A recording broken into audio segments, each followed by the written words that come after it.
Hello, everybody, and welcome to A Day for Adventure, the premier outdoor podcast that will get you off your butt and outside. I'm Ben, I'm Will.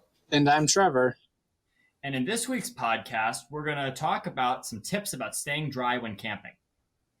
So, why would we want to stay dry? It seems like a really stupid question, I know, but there are a lot of outdoor sports and outdoor experiences that you are just going to be like soaked the entire time, okay?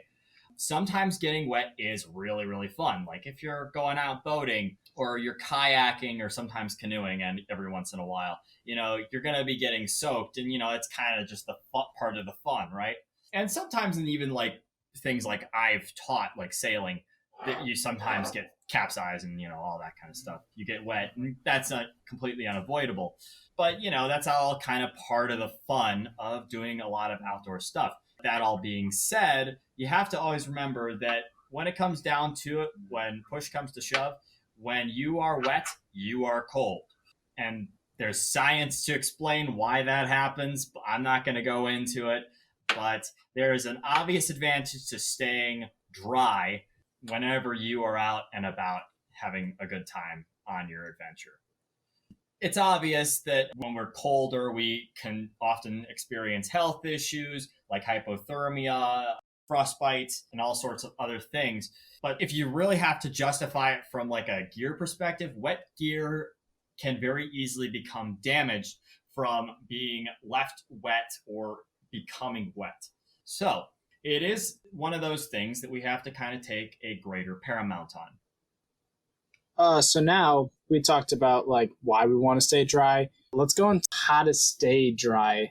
So the most common way you get wet is raining. So if you're out hiking or honestly just outside, it's probably going to rain. So what you want is a good rain jacket. I think we went over this in the cheap versus expensive gear, but I am all for going out and spending a little extra money on some rain gear because I spent 2 weeks out in New Mexico where it rained every day but one. And boy, do I wish I had the nice fancy Columbia, I think it was, rain jacket that one of my truck mates had. Also, another great thing coming to rain is just planning ahead, just looking at the weather. If you see that it's going to be a horrible thunderstorm the weekend you're planning, but nice, great blue skies the next weekend, you might want to just consider moving it back a weekend so you don't have to go camping or do whatever activity you plan on doing in complete downpours. Also, when you're doing a bunch of outdoor activities, you tend to sweat, or even when you just get rained on.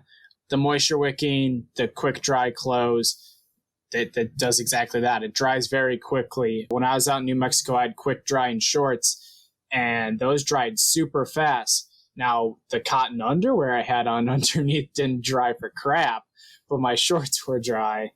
You can also go into places that just have big cover, so places that might just have, what's the thing? Guys, what's the thing called? It's a building without walls. Pavilions. There we go. Yeah, a lot of places will have pavilions. In the forest, the trees will block out the rain sometimes. Not all of the rain, though, trust me. And then lastly, say you're camping, like it's a weekend or week-long camp, and you're setting up your tent, making sure that first you put the rain fly on. It literally has rain in the name. And secondly, properly putting your tarp down. Some tents have built-in tarps. I think my troops had built-in tarps, but we still used external tarps. And just putting that underneath, and then if any of it sticks out, folding that over and tucking it underneath so the water doesn't get in and pool in underneath your tent. Another way you can get really soaked is actually from sweat. So in cold environments, it's really easy to kind of overlayer, and then you start feeling cold. So you throw more on, and then you start feeling colder. And that's because you're sweating, and that sweat is kind of giving you like that concept of like a cold sweat. It's a really easy thing to sometimes have happen. So proper layering is another method of keeping yourself dry and having breathable clothes. Yeah, that's really important, especially before you go to bed, as if you've been sweating or if you've already been really layered, you'll sweat even more. And as you sweat, it'll get colder as the temperature drops at night. in addition to keeping yourself dry, you want to really keep your gear dry as well, because wet clothes, soggy food, and broken gear can really, really suck. You do not want to get your phone out in a rainstorm. And to prevent a lot of this, you can be using a few strategies. One of these is additional layering. Now, I personally really love using trash bags to layer the sleeping bags and my clothes to get another seal as I'm camping.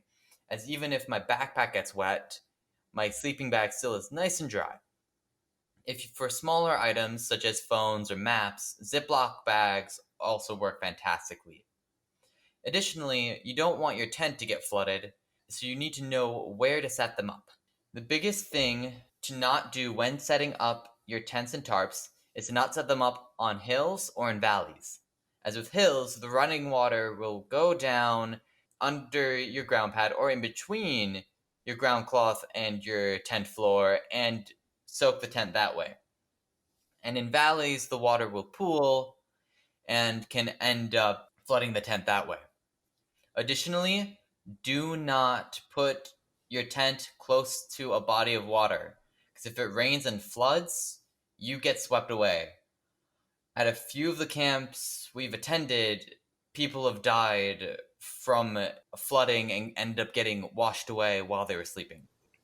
Yeah, so actually, one of the ones that Will just alluded to, it started as a small creek. They set up next to the small creek because it looked nice. There was a campsite in that area, I believe, but it wasn't as close to the creek as they were. And it was just a terrible storm through the night, and the creek increased like two times its size, 3 times. That was about 4 years ago now, I think. That was 4 years ago. I think that was almost like the banks extended about 20 feet from where they had started. Yeah. From where the creek laid on both sides, from what I recall. Now, it only grabbed one tent, which is kind of a good thing, but still bad. It's a miracle that only one person was killed in that case, because that whole entire crew had set their tents up way too far away from where they should have been setting them up. Yeah, and I remember going out there and seeing the flash floods happen. It can be almost terrifying of how quick they happen. So when you're setting up tents, set them far enough away from those water sources. Additionally, on a much lighter note, know how to set up your tents and know how to properly store and close your gear. These include dry bags if you're canoeing, rain covers for your backpacks, rain flies, etc. A few important tricks are to make sure that your rain flies and tents are taut enough so they can run off the water, and then you make sure that everything is properly sealed. I got another good one for keeping gear dry, and you might not really think of this one, is when you're packing a bag, whether it be your little day pack or like a full like week-long hiking backpack, throwing all your gear in Ziplocs or trash bags. Did you hit that, Will? Yep. Oh, whoops. Well, it's great. I didn't do it the first time, and now I always do it because I learned the hard way. Ever hike in wet socks? They're clean, but they're soaking wet. On one more, when you set up your tents, make sure that nothing is touching the tent walls. That was how I got. A great way to get a lot of extra water in your tent. That happened my very first camp out as a scout. My very first weekend camp out. I set up my sleeping bag before we went to sleep for whatever reason, and it rained, and my sleeping bag was completely soaked because all of it was touching the outside layer of the tent. Yeah, that happened for my first week long. On the bright side, the scout that I was tenting with, he ended up lending me a blanket as I was shivering. Yeah, it was funny, especially since this was before really they started enforcing that 2-year age rule. Oh yeah, you can't tent with anyone who is 2 years older or 2 years younger than you. This is a scout regulation, by the way. Yeah. Yeah. No, this is a national regulation. National regulation in the Scouts of America. So but Formerly we didn't BSA. enforce that for a while. No, So- the overall organization is still called Boy Scouts of America. The program is now Scouts BSA. That's a good stipulation to make, but Because anyway. I believe you still follow that rule in your older Scout programs because there are more than 2 years age differences. Yeah.